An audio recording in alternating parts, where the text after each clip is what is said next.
Welcome to the Above and Beyond Recovery Podcast, where we explore recovery and its relationship to faith, family, work, community, and health. Hi, I'm Amber Didden, today's host of the Above and Beyond Recovery Podcast. Today, our guest is Michael Fanjoy. He's our Vice President of Quality and Compliance at Pennsylvania Adult and Teen Challenge. This is a part 2 of a conversation that we had about the history of treatment. It's absolutely fascinating. There's a lot for us to talk about, so let's get back into it. So one of the things that I've also been curious about, our organization is celebrating our 60th anniversary this year. Mm-hmm. So we were established here at this location in 1962, but Teen Challenge was established in the late 50s. 1958. 1958. Yes. So I'm just curious, like, what was happening in the field at the time? Mm-hmm. And, we don't have to go into all of David Wilkerson's story, but how do you think that informed what he was trying to do in New York? Sure. Well, I think, again, if we look at the cyclical fashion of history, mm-hmm. right? So we had the early 1900s, and then it kind of like mm-hmm. seemed like it blew up, and then the Prohibition, and then it kind of deflated. Well, now this was kind of the environment was becoming more conducive at this time again for treatment. Mm-hmm. And so you really didn't have a whole lot because most of those other treatment centers closed. The Minnesota model was just starting.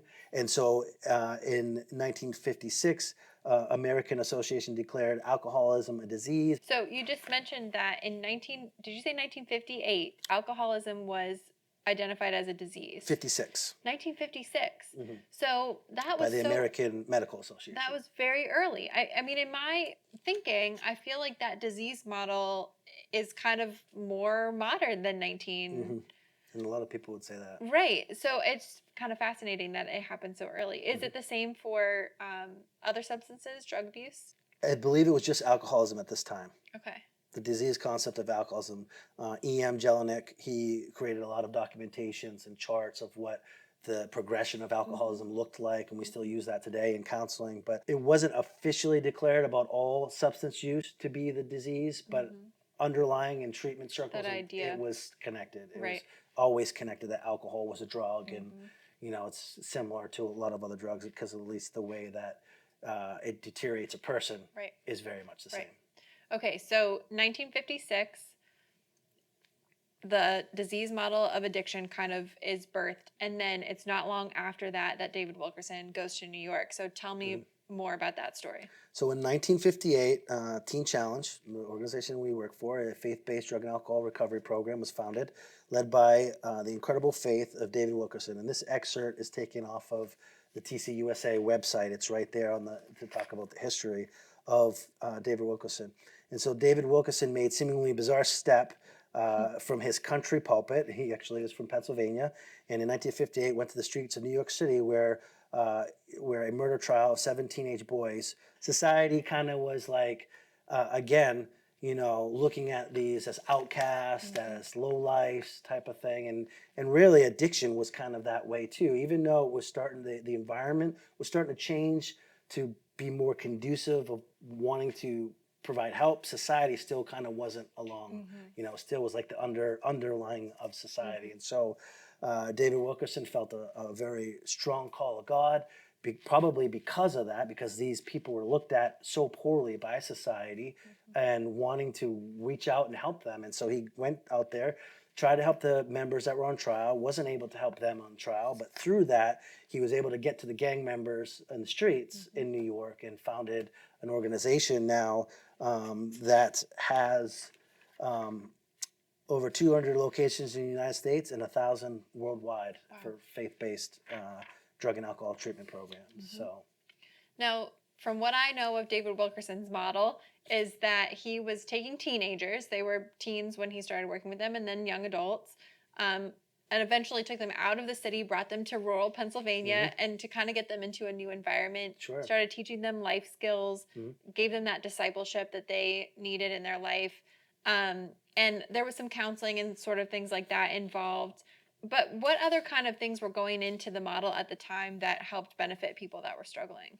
I think also it was long term. So the Minnesota model was about 30 days, and that was kind of the model that was flourishing. Although the Salvation Army had a little bit of a longer model also at that time, and there was therapeutic communities that were like year-long models. But this was a little different than the traditional therapeutic communities because it was really centered around biblical principles and things like forgiveness and compassion and love and things that we see in the Bible. So that's key to the component. But then the phases, like you mentioned, there was a phase where they came off the streets and then kind of like, got their rough edges, smoothed off a little bit. And then they would go into deeper biblical studies when they were able to, kind of the progression of a person when they're able to learn a little bit more, kind of come out of that addiction a little bit. And then almost like you want to learn more at that time too. So the training centers were kind of that part of that process. And it was a year-long process too, which helps a person a lot.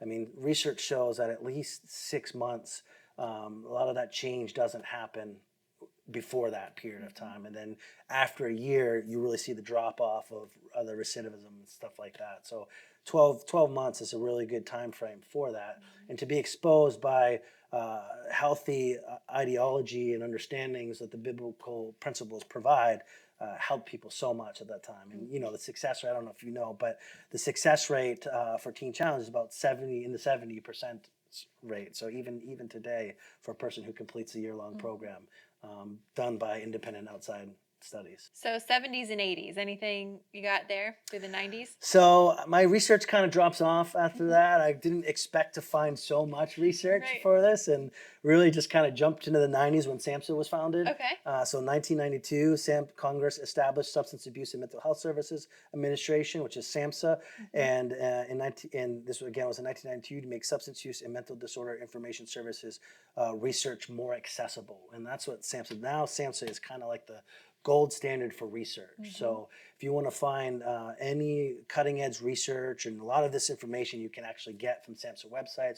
You can get manuals on how to provide treatment, how to set up treatment centers, how to provide specific forms of treatment like opiate treatment programs, cognitive behavioral. They have publications for that, and they're all free. It's a great resource that the government set up. I use it quite often. Was SAMHSA kind of a response or a support to like the war on drugs we heard about kind of in that era? Yes, exactly. I did research DARE. Do you still have your t-shirt? I lost mine a long time ago. Yeah, for school, right? I remember them coming in school and stuff like that. And so, yeah, DARE back in the early 90s, that was a big program from the government to try to help thwart some of these. The success is questionable depending on how you look at it. So, but there were a lot of other governmental initiatives. Even recently, there's a governmental initiative on the opiate disorder, opiate crisis. It was declared a crisis, and there's lots of funds that have been able to kind of go out to different programs to help with that. And so different types of opiate treatment programs have kind of sprung up because of those responses. And so, of course, now, we're coming out of, or kind of still in the COVID area, or coming out of COVID. So, COVID kind of took the focus of that. So it'll be interesting to see now, because unfortunately, opiate abuse and overdoses and overdose deaths are on the rise, about 30% each year over year over the past couple of years. And so significant number. We still need to do a lot for that. So when did we see kind of modern day MAT start to take shape? I would say with methadone, and it was probably around Vietnam War era. Okay. And so a lot of people coming out of that, they started to see, again, it was a veteran-based type of program with methadone, and that they needed something significantly to help our veterans with that. And so they developed, I think, the 80s, I would say, maybe a little bit earlier than that. And then methadone was pretty much the main for opiate use. There actually is alcohol medication assisted treatment. Antabuse was a substance that they originally used, and that was to kind of help block the effects of alcohol. And then, surprisingly enough, Vivitrol took Antabuse's place, and it really originally started with alcohol. Really? Yeah, and so it's a blocker. What it does is it attaches to receptor sites in the brain, and so it holds itself to those receptor sites. So when you drink, the alcohol molecules can't attach to the certain places in the brain, and so you really do not feel the effects of alcohol. They found out that Vivitrol kind of does the same with the opiate receptor sites in the brain, the MU receptor sites, which are the opiate receptors. It attaches itself to those as well, and also is able to kind of block that psychotropic effect with opiates as well. So now it's a good form of MAT. And so now basically there are 3 forms of MAT. Okay. There's methadone, there's buprenorphine, and then there's Vivitrol, or now oral or injectable naltrexone. How would you describe the balance currently in the field between MAT and traditional like counseling therapy? Do you feel like it's weighted either side, either way, if you could kind of look at the field as a whole? I know it's different in different programs in different areas, but what would you say that balance looks like right now? I would say probably because of the response, MAT is being used more often. There's a lot of people that can just be placed on maintenance, and I'm finding that they're not necessarily going to counseling on top of that. And so, is it effective? You know, I think people are definitely surviving, which is a very good thing. And so only time will tell to see how effective it is in long term. You know, I believe that, I mean, it's kind of basically 2 forms of treatment modalities that you're looking at. One is abstinence-based treatment, and the other one's harm reduction. There's 2 kind of models that are out there. Yeah. And abstinence, they don't, it's like oil and water. They don't really, they're on How opposite can they, sides, right? right? Exactly. Abstinence-based, mostly, the purist, right, would not see MAT as at least the 2 forms of MAT. Even some would say even the 3 forms. But buprenorphine and methadone, they would not say that would a person would not be abstinent if they were on that. You know, some do. Some believe that, okay, you know, as long as they're not using any other type of substance, that's the abstinence, right? But then you have the harm reduction, which MAT kind of falls more in that. And that's more of a blended model too, which you use behavioral counseling along with the medication-assisted treatment to kind of support each other through the process to help a person relearn how to live in a healthy manner. And then ideally, I think for most people, although some damage can be done beyond repair, you know, in the brain, and that's the theory that's going on out there with the reason why people may need to be on this for a very, very long time. But ideally, in most cases, I think it should be time limited, at least my own personal opinion, where counseling can help a person and the brain. And we know that psychotherapies help the brain rewire itself just as well as pharmacology and medication too. We've learned that's plenty of research out there that shows that over a period of time, our behavior and changing our behavior can actually rewire our brain. And so I think ideally that's what we want to see, because that's what we see the best results for those in society get out there. Because still, even on MAT, you're still limited to certain things. Transportation, employment can be very limited if you're on MAT. Certain types of construction jobs. There's lots of employment restrictions out there for those that are on MAT. So to be an effective member of society, you really kind of need to, I mean, you're going to be limited if you're on that for a very long time. Now, again, is that better than death? Of course. So where do you see the field going? Are there any innovations on the horizon that you see people trying new things and testing things out? And one of the things that was really interesting to me in this conversation was, like you said, the cycle and how we've kind of like revisited some of these treatment modalities and kind of gone back to or tried to reinvent some of the MAT. Like we're not bloodletting anymore. That's wonderful.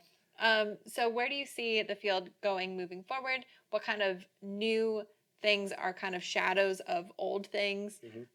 What does that look like, you think? So there's a couple of different things that are kind of the focus of the treatment field right now. For behavioral therapies, trauma is really a big focus right now. We're starting to really become more understanding about how trauma is formed in the brain. We're starting to learn more about the brain and things like that and what we can do. And so through that, the treatment therapies and interventions are being kind of influenced by that, I would say. And so EMDR, DBT. What's EMDR? Has to do with the way that you are able to move your eyes and focus on those types of movements. There's another one called thought field therapy. I actually know a little bit more about that, less popular, but it has to do with tapping, which is similar to what's happening in the brain. On TikTok. Yeah, it's neat. It's neat. It's funny that I, again, know more about that than I can't recall on EMDR. My wife, it's something my wife is really studying, is thought field therapy, and she's used it a number of times in group therapy and has had great success with it. But Does it have something to do with like that rewiring process? it does. Okay. Yep. There's pressure points actually that you have on your body.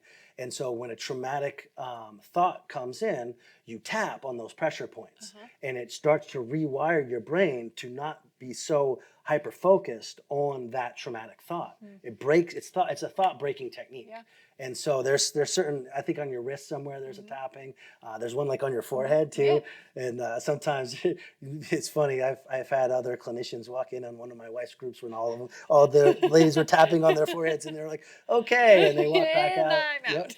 But it does work. It Yeah. works. It breaks those thoughts. Those thought when a person is really hyper focused on that thought, and then it enables them to be able to do something with that after that, because it's kind of freeze when they get to that point. Yeah. One of the things I've noticed is our capability for studying biofeedback and studying more about what's going on in the body on a day-to-day. Like there are treatment facilities that now are giving patients wearable tech that they can wear throughout the day. Yes. And start to monitor, you know, like what's going on in their therapy sessions, what's going on when they're using MAT, like, Sure. and using that data to then inform the treatment. So I think that's something that's going to be really interesting to see in the future, is how our wearable tech, how the tech that's all around us is going to help us monitor and adjust treatment kind of in real time.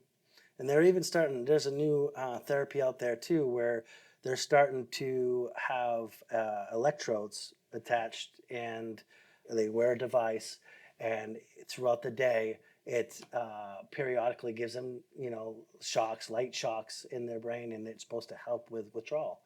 And so that's an interesting So thing we're that's back to happening. like electroshock therapy. Right. And Yeah, I know. I was hearing about it, I'm like, that's exactly what haven't this we is. been here before? Yeah. Just a little bit more controlled, right? Right. We know a little bit more about it. So yeah, there's things like that. Fascinating. With the MAT, there is also time released. So Sublocade is kind of big right now, which can be very helpful. It's a lot less likely to be diverted, and so therefore it kind of brings that ability for a person to be able to do that down. It helps them focus more on their treatment and things like that. So that can be a really good form of buprenorphine. And diversion, just for people that might not know, is when somebody is given a medication and then doesn't take that medication appropriately and might use it later or give it to somebody else. Am I right? Exactly. Okay. Exactly. Okay. And that goes back to the behaviors, again, to the kind of the dysfunctional behaviors that a person learns when they're in addiction. And part of it is survival and things like that. But those don't break very easily, even with there's a process, a transition process. So I think one of the things that I'm stuck with the most is that we do see addiction increasing in our communities. We see more and more people struggling with it. But when you look at how far we've come as a society in treatment, there's so much hope that not only will these modalities continue to improve, they'll continue to become more accessible, and we'll start to see people find even more wholeness and health. Absolutely. Yeah. Cool. Well, thank you so much, Michael. This has problem. been absolutely fascinating. Thank you. Before we close the show, we like to talk about the habits that we're making this week that are helping us find wholeness in our lives. Michael, what's your wholeness habit of the week? My wholeness habit is, I have about 6 weeks until I will be running on a half marathon, but it's an ultra half marathon. So it's called the World's End Fall Classic, and it's up at World's End State Park. And it's 13.2 miles and over 3,000 vertical. So I did it last year. It was a very difficult race. About 6 weeks. My wife is doing it with me as well, and also my brother-in-law, and we are in training mode. So I'm behind on my training a little bit. So I'm trying to run 4 miles twice a day, at least 5 days for the next 6 weeks. So. Well, Godspeed to you. That Thank sounds you. like absolute torture, and I would never, but I'm happy for We'll you, see. Michael. Well, my wholeness habit of the week is I've been trying to practice yoga, actually, and I was a little bit weirded out about some of the spiritual elements of that, but I found a studio that's like not spiritual really at all, and so I can kind of go and meditate on the Lord during my yoga practice, and it is week to week, but I just went in and booked a bunch of weeks back to back and just got them on my calendar, and I'm really enjoying it. So I'm not running a marathon, but I am getting a little bit of exercise. Great. Yeah. All right, well, that's it for this week. Michael, thank you so much for joining us today. Thank you for having me. You're welcome. And thanks to you for joining us on the podcast and tuning in. Please don't forget to leave us a comment or email us with any questions you may have at AboveBeyond@paatc.org. Again, that's AboveBeyond@paatc.org. We're looking forward to hearing from you. Thank you for joining us. The Above and Beyond Recovery podcast is a production of Pennsylvania Adult and Teen Challenge. If you or a loved one needs help with addiction, call us now at 844-888-8085 or find us online at paatc.org. That information is also in our show notes. Join us next time as we continue the conversation.